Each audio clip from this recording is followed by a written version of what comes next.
மிளகு chicken gravy எப்படி செய்யறதுன்னு பார்க்கலாம். அதுக்கு ஒரு பேனில் 1 டீஸ்பூன் தனியா, 2 டீஸ்பூன் மிளகு, அரை டீஸ்பூன் சோம்பு, அரை டீஸ்பூன் ஜீரகம், 5 லவங்கம், ஒரு 4 சின்ன சைஸ் பட்டை, ஒரு ஏலக்காய், 5 முந்திரி சேர்த்துட்டு இது நல்லா வறுத்ததுக்கு அப்புறமா ஒரு பிளேட்ல மாற்றி வச்சு இது நல்லா சூடானதுக்கு அப்புறமா மிக்சர் ஜல்ல தண்ணி சேர்த்து நல்லா அரைச்சி வச்சுக்கோ. ஒரு கடாயில் 2 டேபிள் ஸ்பூன் எண்ணெய், 20 சின்ன வெங்காயத்தை கட் பண்ணி சேர்த்துக்கோங்க. கொஞ்சம் கறிவேப்பிலை சேர்த்துட்டு இது நல்லா வதக்கினதுக்கு அப்புறமா ஒரு சின்ன சைஸ் தக்காளி, 1 டீஸ்பூன் கல்லுப்பு, 1 டேபிள் ஸ்பூன் இஞ்சி பூண்டு பேஸ்ட்டும் சேர்த்துட்டு இது நல்லா வதங்கினதுக்கு அப்புறமா 1 டீஸ்பூன் நான் காஷ்மீரி மிளகாய் தூள் சேர்த்துக்கிறேன். நீங்கள் நார்மல் மிளகாய் தூள் சேர்த்துருந்தா அரை டீஸ்பூன் சேர்த்துக்கோங்க.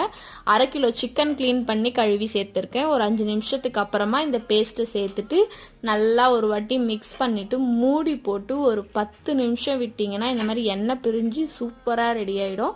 இதில் கறிவேப்பிலை தூவி இறக்கிட்டா ரெடி. சூப்பராக இருக்கும். ட்ரை பண்ணி பாருங்கள். என்ஜாய்.